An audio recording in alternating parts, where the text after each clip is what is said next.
namanya Dewi. Usianya baru 23 tahun, tapi hidupnya sudah seperti wanita berumur 40.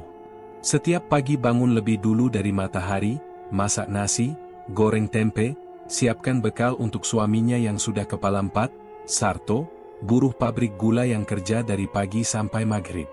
Rumah mereka kecil, petak subsidi 2 petak yang sempit dan pengap, berdempetan dengan rumah-rumah lainnya di kawasan belakang pabrik gula tua di pinggir kota. Dinding rumahnya masih diplester kasar. Gentengnya bocor di beberapa bagian, dan suara cerobong raksasa dari pabrik gula selalu terdengar seperti dengkuran raksasa yang gak pernah tidur. Tapi Dewi tetap bertahan. Karena katanya, cinta itu buta. Atau mungkin karena dia terlalu muda waktu nikah, belum sempat tahu rasanya hidup bebas, jadi ya, terjebak. Sarto bukan orang jahat. Tapi dia keras kepala dan suka marah kalau Dewi telat nyiapin makan. Gajinya kecil, tapi cukup buat hidup pas-pasan. Dulu Dewi pikir, selama suaminya nggak main tangan, ya semua bisa dijalani. Tapi makin hari, hati Dewi makin gerah. Hidupnya kayak jalan di tempat, dan yang paling bikin dia nggak tahan, setiap malam dia tidur sendiri. Sarto terlalu capek untuk sekadar memeluknya. Rumah peta itu juga punya cerita. Dulu katanya, sebelum dijadikan kompleks subsidi, tanahnya bekas pemakaman karyawan zaman Belanda. Ada cerobong tua di sisi barat pabrik yang udah nggak dipakai lagi, tapi nggak boleh disentuh. Kata orang sekitar, tempat itu angker. Bahkan anak-anak kecil pun dilarang main ke sana. Tapi Dewi, dari jendela kecil kamarnya, bisa lihat cerobong itu jelas setiap malam. Bentuknya tinggi menjulang, hitam seperti arang, dan kadang, kelihatan seperti ada asap tipis keluar dari atasnya. Lingkungan rumah Dewi juga nggak menyenangkan. Tetangga-tetangganya sibuk dengan urusan sendiri. Ada Bu Rumi yang tukang gosip, selalu nyinyir soal rumah siapa yang lebih bersih. Ada Pak Samin, duda tua yang matanya selalu nakal kalau lihat Dewi lewat. Anak-anak kecil suka main bola di depan rumah, teriak-teriak sampai malam. Kadang Dewi merasa sendirian, bahkan saat berada di tengah keramaian. Suatu malam, waktu Sarto belum pulang lembur, Dewi duduk di kursi plastik depan rumah. Angin malam lembab, suara jangkrik nyaring, dan lampu depan rumah berkedip-kedip. Entah kenapa malam itu dia merasa aneh, seperti ada yang mengawasi. Bulu kuduknya berdiri, tapi dia nggak lihat siapa-siapa. Hanya cerobong tua yang tampak lebih gelap dari biasanya. Dewi. Suara itu lirih, tapi jelas terdengar. Dia celingukan, tapi sepi. Dia masuk ke dalam rumah, menutup pintu rapat. Tapi suara itu seakan berbisik dari dalam kepalanya. Jantung Dewi berdegup lebih cepat. Dia coba tenangkan diri, tapi rasa nggak enak itu nggak hilang. Malam itu dia mimpi aneh. Dalam mimpi, dia berdiri di depan cerobong. Ada sosok hitam besar, matanya merah, mengulurkan tangan kepadanya. Kau ingin hidup yang lebih baik? Dewi ingin berteriak, tapi nggak bisa. Mulutnya seperti terkunci. Tapi anehnya, dia mengangguk. Sosok itu tersenyum. Tapi senyumannya bukan senyum manusia. Begitu bangun, keringat dingin membasahi tubuhnya. Sarto masih belum pulang. Dan dari jendela, cerobong tua itu, tampak seperti berasap. Dan sejak saat itu, hidup Dewi mulai berubah. Tanpa dia sadari, mimpi itu adalah awal dari segalanya. Sejak malam mimpi aneh itu, Dewi merasa ada yang berubah dari dirinya. Biasanya, bangun tidur tubuhnya pegal dan mata sembab karena kurang tidur. Tapi sekarang, dia bangun dengan perasaan ringan dan segar. Wajahnya juga terlihat lebih cerah, kulitnya lebih bersih. Tanpa skincare mahal, tanpa krim malam, cermin kecil di kamar mandi memantulkan wajah yang berbeda dari biasanya. Lebih bersinar. Sarto pun sempat komentar, "Kamu lagi pakai bedak baru ya? Wajahmu beda." Dewi cuma nyengir. Dia sendiri bingung. Tapi dia juga nggak keberatan. Siapa sih yang nolak jadi cantik? Tapi bukan cuma itu. Keanehan mulai muncul pelan-pelan. Awalnya dia pikir kebetulan. Suatu pagi, waktu nyapu halaman, dia nemu anting emas kecil. Antik, bentuknya seperti ukiran zaman dulu. Dia tanya ke tetangga-tetangga, nggak ada yang merasa kehilangan. Akhirnya dia simpan. Besoknya, dia nemu uang 100.000 di bawah pot bunga. Dia yakin sebelumnya nggak ada. Seminggu kemudian, ada ibu-ibu nitip belanja ke warung depan dan salah kasih kembalian. Tapi Dewi baru sadar malamnya, dan anehnya, uang di dompetnya nggak habis-habis.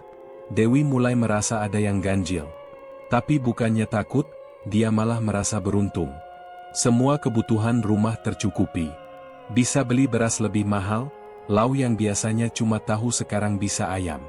Bahkan Sarto sempat heran. Kok bisa ya, belanjaan kita makin lengkap? Kamu jualan, Dek? Enggak, Mas. Dapat giliran arisan aja, jawab Dewi santai. Sarto percaya aja. Selama perut kenyang, dia nggak banyak tanya. Tapi yang bikin Dewi mulai takut, setiap malam dia mimpi yang sama.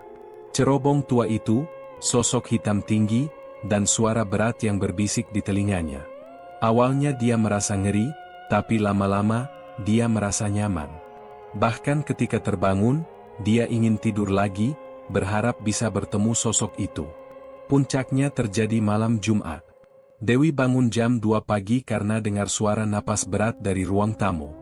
Pelan-pelan dia jalan keluar kamar.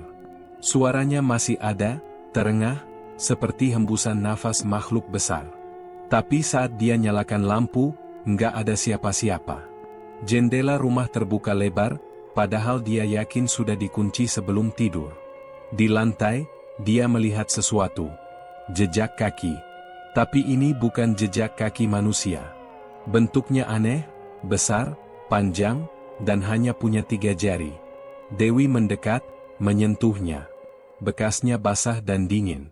Tapi yang paling aneh, dia tidak takut. Justru ada bagian dari dirinya yang merasa tenang. Seperti menemukan sesuatu yang selama ini dia cari. Bahkan, dia sempat tersenyum kecil tanpa sadar. Keesokan harinya, Dewi beli baju baru. Lebih mencolok dari biasanya. Dia berdandan lebih lama. Pakai lipstik, eyeliner, dan parfum. Saat keluar rumah, orang-orang mulai melirik. Tapi bukan karena dia cantik saja, melainkan karena aura yang berbeda. Di warung, Bu Rumi nyeletuk, "Wah, sekarang makin modis, Bu Dewi. Suaminya naik jabatan, ya?" Dewi hanya tertawa kecil. "Rezeki orang gak kemana, Bu." Tapi malam harinya, dia kembali bermimpi. Kali ini, lebih jelas. Sosok hitam besar itu berdiri lebih dekat. Wajahnya masih kabur, tapi tangannya mengelus rambut Dewi dengan lembut. "Kau mulai terbuka. Aku bisa memberimu lebih, asal kau izinkan." Dewi tidak menjawab. Tapi hatinya sudah membuat keputusan. Dan sejak malam itu, Dewi merasa seperti punya kekuatan baru. Tapi dia belum tahu, semua itu bukan cuma sekadar keberuntungan biasa. Sudah hampir 2 minggu sejak mimpi pertama itu. Dewi kini makin berbeda. Ia lebih ceria, penuh percaya diri, bahkan jadi bahan pembicaraan para tetangga. Tapi bukan cuma penampilannya yang berubah. Sikapnya pada Sarto juga mulai dingin. Biasanya Dewi akan membukakan pintu dengan senyum, menyajikan teh hangat, atau sekadar menyapa dengan lembut. Tapi kini, yang menyambut Sarto hanyalah suara televisi dan aroma parfum baru yang menyengat. Dewi lebih sering duduk di depan kaca, menyisir rambut sambil tersenyum sendiri. "Dewi, kamu kenapa sekarang? Kok rasanya beda banget?" tanya Sarto suatu malam, setelah pulang kerja dengan wajah letih. Dewi hanya menoleh sekilas. "Capek, Mas. Tiap hari di rumah juga bikin pusing." Sarto diam. Ia tidak ingin memperpanjang. Tapi hatinya mulai terusik. Bukan hanya karena perubahan Dewi, tapi juga karena beberapa hal yang dia lihat dan rasakan. Pertama, pengeluaran rumah tangga mereka meningkat tajam. Tapi isi dompet Dewi tak pernah habis. Kedua, Sarto mulai mimpi buruk tiap malam. Dalam mimpinya, ia melihat Dewi berjalan masuk ke cerobong tua sambil menggandeng makhluk tinggi besar yang matanya merah menyala. Setiap Sarto mencoba mendekat, Dewi menoleh dan tersenyum, Tapi senyuman itu bukan milik Dewi yang ia kenal. Puncaknya terjadi saat Sarto menemukan sesuatu di bawah bantal. Sebuah gelang hitam yang dingin dan kasar, terbuat dari batu aneh seperti arang tapi lebih padat. Saat disentuh, gelang itu membuat tangan Sarto seperti kesetrum. Ia langsung buang ke tempat sampah, tapi keesokan harinya, gelang itu kembali muncul di meja rias Dewi. "Gelang ini dari mana?" tanya Sarto. "Aku nemu, Mas. Di belakang rumah." "Bagus, kan?" jawab Dewi enteng. "Buang aja, rasanya aneh." "Kamu yang aneh. Semenjak kamu urusanku terus, rezeki kita malah tambah banyak." Sarto terdiam. Kata-kata Dewi seperti ditamparkan ke wajahnya. Sejak kapan Dewi jadi seperti ini? Bicaranya kasar, sikapnya dingin, dan matanya, kadang seperti bukan milik manusia biasa. Sarto mencoba bertanya ke tetangga, terutama Pak Dirman, pensiunan satpam pabrik yang dikenal paling tua di blok mereka. Saat Sarto menyebut soal cerobong dan mimpi aneh, wajah Pak Dirman langsung pucat. "Cerobong itu bukan tempat biasa, tuh. Dulu, sebelum dijadikan pabrik, tanah itu tempat para pekerja zaman Belanda bersekutu dengan makhluk halus buat mempercepat produksi. Banyak korban. Cerobong itu katanya dijadikan tempat persembahan. Waktu pabrik direnovasi, cerobong itu sengaja dibiarkan. Katanya ada perjanjian lama yang gak boleh dilanggar." "Perjanjian apa maksudnya?" Pak Dirman menatap dalam. "Pesugihan." Kata itu seperti petir di telinga Sarto. Ia langsung teringat mimpi, perubahan Dewi, dan gelang hitam yang seolah hidup. Tapi yang paling mengganggu, Sarto merasa semakin jauh dari istrinya. Malam itu, ia coba menyentuh Dewi yang sedang tidur. Tapi tangan Sarto seperti menyentuh es. Kulit Dewi terasa dingin dan kaku. Saat ia menatap wajah istrinya, sesaat Sarto melihat mata Dewi terbuka, tapi bukan mata manusia. Hitam seluruhnya, tanpa putih. Dan dari mulutnya, keluar suara rendah yang berkata, "Jangan ganggu kami." Sarto langsung mundur, terjatuh, dan tak bisa tidur sampai pagi. Ia tahu, ada sesuatu yang sangat salah. Tapi dia juga sadar, semua ini belum mencapai puncaknya. Dan untuk pertama kalinya, Sarto merasa, istrinya bukan lagi Dewi yang dulu. Pagi itu langit mendung. Kabut tipis menyelimuti kompleks rumah petak, dan hawa dingin menyelusup sampai ke tulang. Dewi berdiri lama di depan jendela, memandangi cerobong tua yang menghitam di kejauhan. Matanya sayu, tapi mulutnya tersenyum kecil. Seperti ada komunikasi yang tak terlihat. Sarto mengamati istrinya dari belakang. Ia sudah tak bisa berpura-pura. Dewi bukan lagi wanita yang ia nikahi. Bukan hanya dingin, tapi juga asing. Hari-hari selanjutnya, kejadian ganjil makin sering terjadi. Bau menyengat seperti daging busuk muncul dari kamar mereka tiap malam. Meski sudah disemprot, dibersihkan, bau itu kembali lagi. Kadang-kadang, terdengar suara cekikikan di tengah malam, padahal tak ada siapa-siapa. Sarto makin resah saat mendapati pakaian dalam Dewi yang sering basah saat dicuci, tapi bukan karena air. Aromanya wangi menyengat, seperti dupa dan bunga Kamboja. Ia tanya pada Dewi, tapi istrinya hanya tertawa pelan dan berkata, "Aku suka harum yang beda, Mas." Suatu malam, Sarto pulang lebih awal dari biasanya karena shift dipotong. Ia buka pintu rumah perlahan, dan suara aneh langsung terdengar dari kamar, desahan panjang, lirih, seperti suara dua orang yang sedang berbuat sesuatu. Dengan napas tertahan, Sarto mengendap ke kamar. Tapi saat pintu dibuka, hanya ada Dewi, berdiri menghadap cermin, tersenyum sambil menyisir rambut. Rambutnya basah dan menjuntai, padahal dia tak habis mandi. "Kamu pulang lebih cepat?" tanya Dewi tanpa menoleh. Sarto mengangguk kaku. "Tadi suara siapa, Wai?" "Suara apa?" "Kayak ada orang lain." Dewi memutar tubuh pelan. Tatapannya dalam dan datar. "Mungkin kamu capek." Sarto tak menjawab. Tapi malam itu ia tak bisa tidur. Pintu kamar sempat terbuka sendiri beberapa kali. Lampu menyala dan mati sendiri. Dan menjelang subuh, ia melihat sosok hitam berdiri di sudut kamar. Besar, tinggi, mata merah menyala. Tapi saat ia hendak berteriak, tubuhnya tak bisa digerakkan. Hanya matanya yang terbuka lebar menyaksikan makhluk itu mendekat, lalu menghilang seketika saat azan berkumandang. Pagi harinya, Sarto demam. Badannya panas dingin. Tapi Dewi hanya menatap dingin dan berkata, "Kamu harus terbiasa. Ini belum apa-apa." Di luar rumah, gosip mulai merebak. Ada yang bilang Dewi pakai susuk, ada yang bilang dia main dukun. Tapi tak ada yang berani bicara langsung. Pasalnya, orang-orang yang nyeletuk sembarangan entah kenapa selalu dapat musibah. Bu Rumi yang sempat ngomongin Dewi jatuh dari motor dan kakinya patah. Pak Samin tiba-tiba sakit keras dan muntah darah. Sarto menyadari, ini bukan sekadar keberuntungan atau perubahan karakter. Dewi telah membuat perjanjian dengan sesuatu yang bukan dari dunia ini. Dan makin hari, pengaruh makhluk itu makin kuat. Pada malam keempat setelah Sarto sakit, Dewi duduk sendirian di ruang tengah. Lampu dimatikan. Hanya ada cahaya lilin di meja.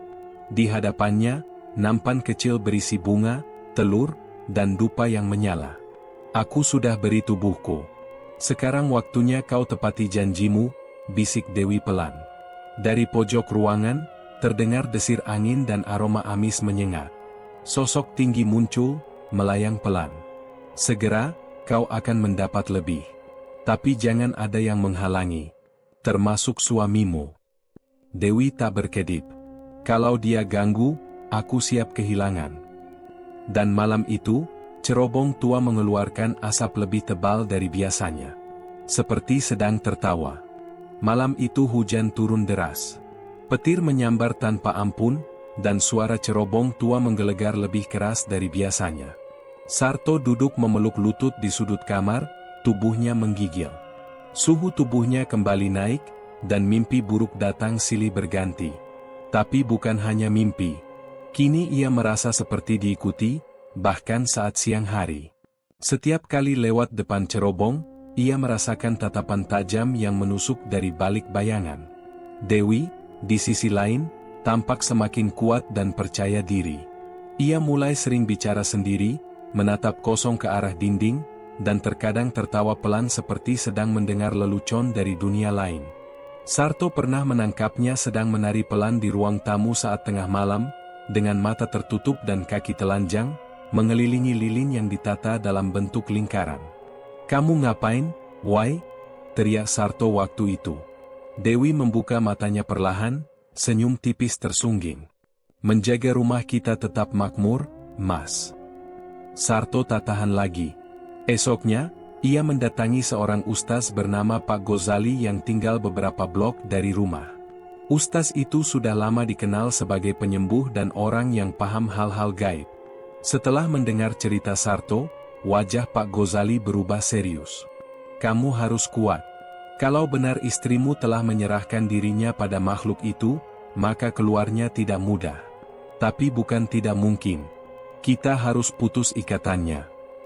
Malamnya, Sarto membawa Pak Gozali ke rumah. Mereka datang tanpa memberitahu Dewi. Saat pintu dibuka, suasana rumah terasa berbeda. Sejuk, tapi bukan sejuk yang nyaman, melainkan dingin dan menakutkan. Dewi sedang duduk di ruang tamu, seperti sudah tahu mereka akan datang. Tatapannya kosong, tapi senyumannya tajam. "Selamat malam, Pak Ustaz." "Akhirnya datang juga," ucapnya pelan. Pak Gozali membaca doa dalam hati. Ia langsung merasa energi negatif yang sangat kuat melingkupi Dewi. Ia mengajak Sarto masuk ke kamar, mulai menyiapkan air doa, garam, dan kayu gaharu. Tapi saat ritual dimulai, Dewi berteriak keras dari ruang tengah. Suaranya bukan lagi suara wanita, melainkan seperti ratusan suara menyatu. Piring-piring berjatuhan, kaca jendela pecah satu persatu, dan lampu berkedip cepat. Pak Gozali tetap membaca doa dengan keras. "Dewi, kalau kamu masih manusia, lawan dia dari dalam. Jangan biarkan dia menguasai tubuhmu." Namun Dewi mendobrak pintu kamar. Matanya hitam sepenuhnya, rambutnya terurai liar, dan tubuhnya melayang beberapa senti dari lantai. "Keluar dari rumah ini. Dia milikku," teriaknya. Sarto tak kuasa menahan tangis. "Dewi, kamu masih bisa kembali. Kumohon, jangan serahkan semuanya." Dewi mendadak terdiam. Tubuhnya gemetar hebat. Dari matanya, air mata mulai mengalir.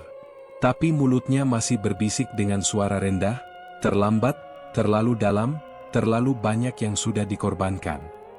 Pak Ghazali terus membaca doa dengan suara lebih lantang. Cahaya lilin di ruang tengah berkedip lalu padam. Tiba-tiba seluruh rumah berguncang keras seperti gempa kecil. Dan dalam sekejap, Dewi pingsan. Tubuhnya jatuh lemas, dan suasana menjadi hening. Pak Ghazali memeriksa nadinya. "Dia masih hidup. Tapi kita belum selesai. Makhluk itu belum menyerah. Dan dia akan kembali." Sejak malam itu, Sarto tidak pernah bisa tidur tenang. Meskipun Dewi sudah sadar, tetap ada yang tidak beres. Gerak-geriknya masih aneh, dan rumah mereka masih terasa dingin dan sunyi meski di siang hari. Tapi kini Sarto sudah tidak mau diam saja. Ia tahu harus melawan, meski ia sendiri belum sepenuhnya mengerti caranya. Dewi lebih banyak diam. Ia jarang bicara, bahkan untuk hal-hal sepele seperti makan atau mandi. Sesekali, ia hanya berdiri di depan cermin sambil menyentuh leher atau meraba pergelangan tangan. Seperti mencari sesuatu yang tak terlihat oleh mata manusia biasa. Pak Ghazali menyarankan Sarto agar terus berzikir dan memutar ayat suci di rumah. Ia juga memberikan jimat kecil berisi doa perlindungan untuk dikalungkan ke Dewi saat ia tidur. Tapi itu bukan hal mudah. Setiap kali Sarto mendekati Dewi di malam hari, hawa dingin seperti menyusup ke dalam kulitnya. Malam ketiga sejak kejadian kerasukan itu, Sarto akhirnya berhasil mengalungkan jimat ke leher Dewi saat ia terlelap. Awalnya tak ada yang terjadi. Tapi sekitar pukul 2 pagi, Dewi tiba-tiba menjerit keras. Tubuhnya kejang-kejang, mulutnya berbusa, dan matanya kembali berubah menjadi hitam pekat. Sarto panik, tapi tetap menggenggam tangan istrinya erat. "Kamu harus lawan dia, Oai. Jangan biarin makhluk itu ambil kamu sepenuhnya." Tapi suara dari tubuh Dewi bukan suara istrinya. "Dia milik kami. Sudah diserahkan. Kau tak punya hak menariknya kembali." Sarto membaca doa sekuat yang ia bisa. Tubuh Dewi menggeliat makin keras, lalu tiba-tiba terlempar ke lantai. Tapi saat ia sadar kembali, tatapan Dewi berubah. Untuk pertama kalinya, Dewi menangis sambil memeluk Sarto. "Mas, tolong aku. Aku capek, aku nggak kuat, dia selalu datang setiap malam. Aku pikir ini cuma mimpi, tapi ternyata, dia beneran ada." Sarto memeluk Dewi erat. Meski tubuh istrinya masih terasa dingin, tapi ia tahu, Dewi masih ada. Masih bisa diselamatkan. Maka mulai malam itu, Sarto dan Dewi menjalani ritual-ritual perlindungan secara rutin. Pak Ghazali datang setiap malam untuk membacakan doa. Setiap sudut rumah diberi garam dan air doa. Semua cermin ditutup kain putih, dan setiap jam 3 pagi, mereka menyalakan dupa khusus untuk mengusir energi negatif. Tapi perlawanan itu tidak tanpa balasan. Hewan-hewan di sekitar rumah mulai mati secara misterius. Kucing tetangga ditemukan tergantung di pagar dengan mata melotot. Ayam-ayam Pak Minto menghilang tanpa jejak. Dan suara cerobong kini terdengar bahkan di siang hari, seperti ada sesuatu yang menggeram dari dalam sana. Pak Ghazali berkata, makhluk itu mulai marah. Dia akan berusaha merebut kembali apa yang dia anggap miliknya. Kalian harus kuat. Tapi ingat, kalau Dewi tergoda lagi, semuanya bisa sia-sia. Sarto tahu, ini bukan cuma soal ritual. Ini soal keyakinan. Ia mulai mengajak Dewi salat 5 waktu, walau seringkali Dewi menangis saat hendak takbir. Seolah ada yang menahan gerakannya. Tapi perlahan, sedikit demi sedikit, Dewi mulai kembali. Pada hari ke-7 setelah ritual rutin dijalankan, Dewi bangun pagi dan memasakkan sarapan untuk Sarto. Untuk pertama kalinya dalam berminggu-minggu, wajahnya terlihat cerah. Ia tersenyum sambil berkata, "Aku pengin sembuh, Mas. Aku pengin jadi istri yang normal lagi." Sarto menahan air mata.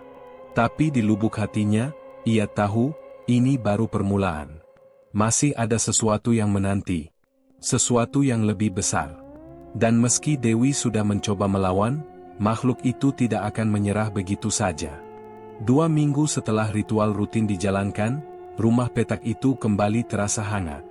Dewi mulai tampak seperti dulu lagi, menyapu halaman, menyiram bunga, bahkan mengobrol dengan tetangga. Tapi di balik senyumnya, Sarto tetap merasa ada yang mengintai. Seperti badai yang diam-diam menunggu waktu untuk mengamuk. Dan malam itu pun datang. Tanggal 12, malam Jumat Kliwon. Dari sore, langit sudah tampak gelap padahal matahari belum tenggelam sepenuhnya. Awan hitam menggantung rendah, dan cerobong tua mengeluarkan asap tipis meski pabrik sudah lama tutup. Udara terasa berat, seperti mengisap seluruh oksigen dari paru-paru. Sekitar pukul 9 malam, listrik rumah mati. Sarto langsung bergegas keluar, tapi mendapati rumah-rumah tetangga terang benderang. Hanya rumah mereka yang gelap gulita. "Mas, dia datang lagi." Suara Dewi gemetar dari belakangnya.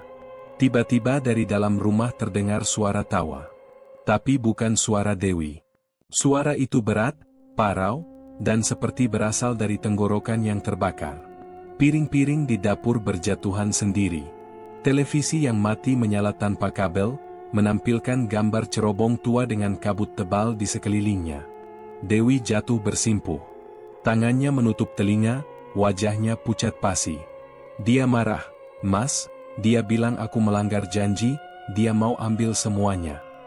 Sarto langsung membaca doa, suara gemetar tapi tegas. Tapi suara-suara itu semakin keras. Dinding rumah mulai bergetar. Lukisan pernikahan mereka terlempar jatuh dari tembok, pecah berkeping-keping. Dari atap, terdengar suara langkah kaki. Bukan satu, tapi puluhan. Seperti ada kerumunan orang berjalan bolak-balik di atas genteng. Pak Ghazali datang tergesa-gesa. Wajahnya tegang. Tanpa banyak bicara, ia menaburkan garam dan air doa di sekeliling rumah. Tapi tak lama setelah itu, terdengar suara tangisan bayi dari dalam kamar mandi. Sarto dan Pak Ghazali saling pandang. Dewi menggigil hebat. "Itu bukan bayi, itu dia," bisik Dewi. Pak Ghazali membuka pintu kamar mandi perlahan. Tapi tidak ada siapa-siapa. Hanya cermin yang penuh uap, dan air keran yang terus menetes padahal sudah ditutup rapat. Tapi kemudian, muncul tulisan kabur di cermin. "Kau bohong, Dewi." Saat itulah Dewi mulai berteriak. Tubuhnya terangkat dari lantai, dan semua lilin yang dinyalakan Pak Ghazali padam bersamaan. Wajah Dewi berubah drastis, pucat, matanya membelalak, dan kulitnya menegang seperti lilin panas. "Jangan sentuh dia," teriak makhluk itu dari tubuh Dewi. Pak Ghazali mencoba mendekat, tapi terpental ke belakang.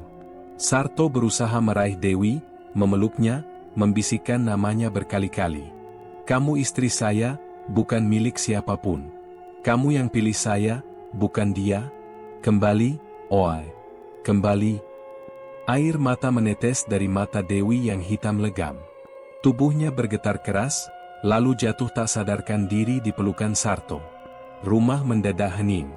Tapi di kejauhan, suara cerobong tua meraung panjang. Seperti ada sesuatu yang kehilangan mangsanya. Pak Ghazali duduk terengah-engah. Itu puncaknya. Tapi belum berakhir. Malam ini kita selamat. Tapi makhluk itu belum pergi. Dia akan cari celah. Dan kita harus siap. Sarto menatap wajah Dewi yang tertidur lemas. Ia tahu, malam ini mereka menang. Tapi kemenangannya belum final. Teror ini masih menyisakan jejak. Dan kemungkinan besar, akan kembali dengan cara yang tak terduga. 2 hari setelah malam Jumat Kliwon, keadaan Dewi seperti kembali normal. Tapi Sarto tahu, itu hanya permukaan. Semakin Dewi tampak biasa-biasa saja, semakin besar kekhawatirannya. Karena biasanya, Makhluk itu muncul setelah tenang. Diam-diam, tapi mematikan. Pak Ghazali datang lebih awal malam itu. Ia membawa seorang temannya, Ustaz Mamun, seorang ahli ruqyah dari luar kota yang dikenal bisa menghadapi entitas kuat. Malam ini kita hadapi dia, kata Ustaz Mamun serius. Bukan lagi sekadar bertahan, tapi memutus ikatan yang mengikat Dewi ke dunia mereka. Sarto mengangguk. Ia sudah siap. Di ruang tengah, semua benda-benda yang bisa pecah sudah disingkirkan. Rumah dikunci rapat, setiap sudut diperciki air doa.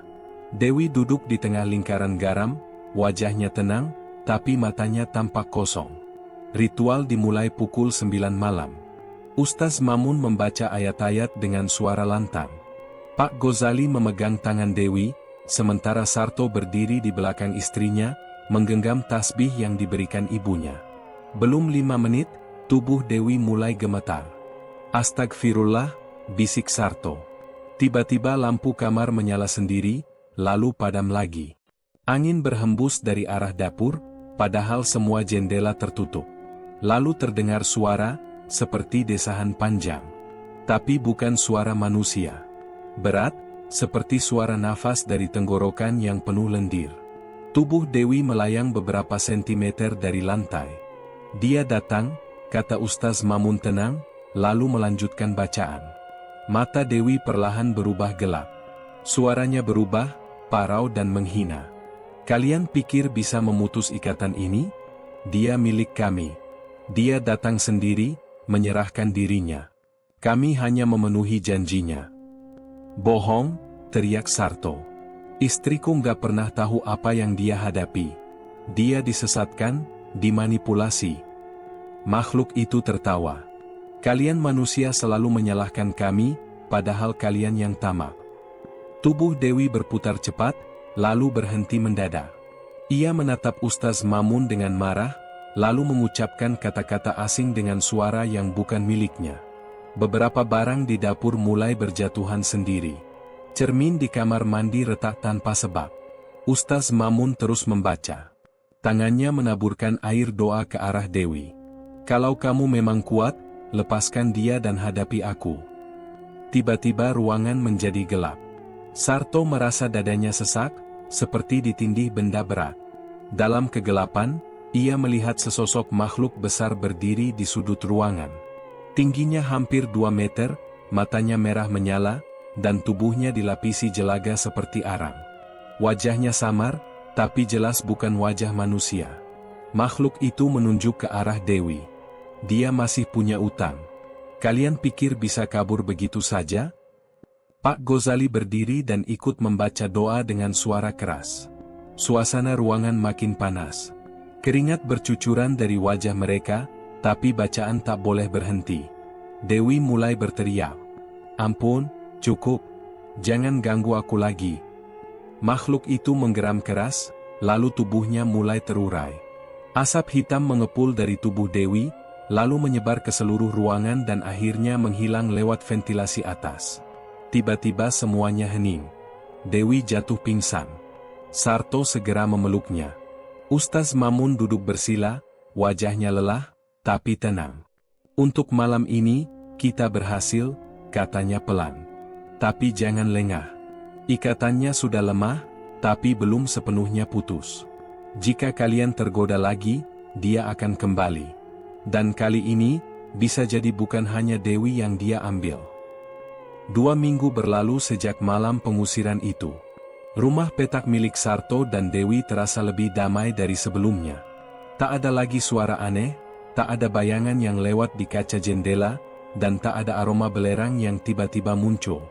Bahkan cerobong tua di pabrik gula pun terlihat biasa saja, tidak lagi mengeluarkan asap hitam atau suara raungan aneh. Dewi perlahan mulai kembali ke rutinitas lamanya. Ia mulai ikut arisan ibu-ibu, menanam cabai di halaman, dan bahkan tertawa pelan saat nonton sinetron. Wajahnya tak lagi pucat seperti dulu. Meski tubuhnya masih sedikit lemas, tapi secara keseluruhan dia tampak lebih sehat. Sarto merasa lega. Ia pikir semuanya sudah benar-benar selesai. Bahkan sempat terpikir untuk pindah rumah dan mulai hidup baru. Tapi kondisi keuangan belum memungkinkan. Yang penting, sekarang mereka sudah bebas. Setidaknya, itu yang ia yakini. Pak Ghazali dan Ustaz Mamun pun pamit kembali ke tempat masing-masing. Kalau ada apa-apa, hubungi saya lagi, ya, pesan Ustaz Mamun. Tapi saya yakin, kalau kalian tetap jaga diri, insya Allah nggak akan ada gangguan lagi. Hari-hari berjalan normal. Sarto kembali bekerja di pabrik, lembur seperti biasa. Kadang Dewi mengantar bekal ke pos satpam, kadang hanya menitip lewat tukang ojek langganan. Semuanya terasa seperti keluarga kecil yang normal pada umumnya. Tapi semua itu hanya berlangsung sampai suatu sore, ketika Sarto menemukan sesuatu di lemari dapur. Sebuah kantong kain hitam kecil. Awalnya ia mengira itu bungkusan rempah. Tapi ketika dibuka, isinya membuat dadanya sesak. Segumpal rambut, potongan kuku, dan serpihan tulang kecil yang dibungkus kain merah. Bau amis dan anyir langsung menyengat hidungnya. Sarto langsung memanggil Dewi. "Ini apa, Wai?" tanyanya dengan suara pelan tapi tegas. Dewi terdiam. Wajahnya langsung berubah. Ia mencoba tersenyum, tapi air matanya justru menetes. "Aku nggak tahu itu dari mana, Mas," katanya lirih. "Aku udah buang semua yang berhubungan sama dia, aku sumpah nggak pernah lihat itu." Sarto percaya, tapi hatinya tetap resah.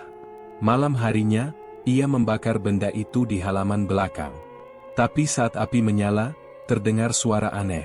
Seperti lolongan binatang, tapi bukan anjing, bukan kucing. Lalu tetangga sebelah rumah mereka, Bu Yani, datang tergopoh-gopoh. "Pak Sarto, tadi pas Bapak bakar itu, anak saya kejang-kejang di kamar. Padahal dia nggak sakit apa-apa." Sarto terdiam. Tangannya gemetar. Esoknya, berita makin aneh bermunculan. Ada buruh pabrik yang tiba-tiba pingsan saat melintas dekat cerobong tua. Ada warga yang mimpi buruk serupa, dikejar sosok tinggi besar bermata merah. Dan semuanya menyebut satu nama dalam mimpi, Dewi. Saat Sarto menanyakan ini ke Dewi, istrinya justru tampak bingung. "Aku nggak tahu apa-apa, Mas. Aku udah berhenti. Aku nggak nyari dia lagi. Aku cuma pengen hidup tenang."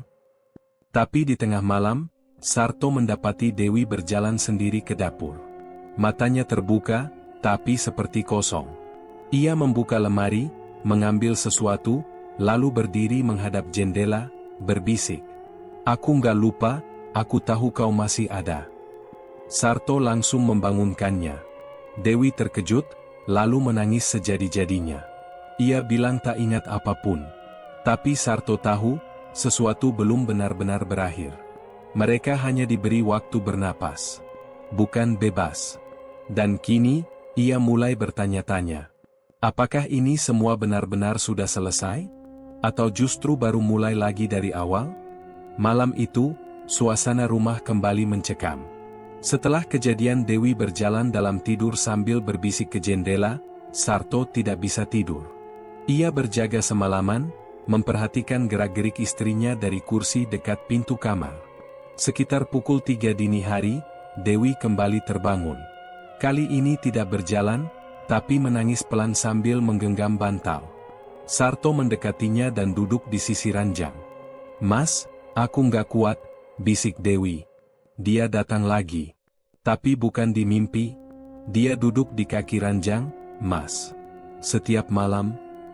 Sarto memeluknya erat. "Kita akan pergi dari sini.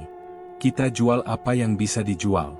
Aku nggak peduli kemana, yang penting kita jauh dari pabrik itu, dari cerobong itu."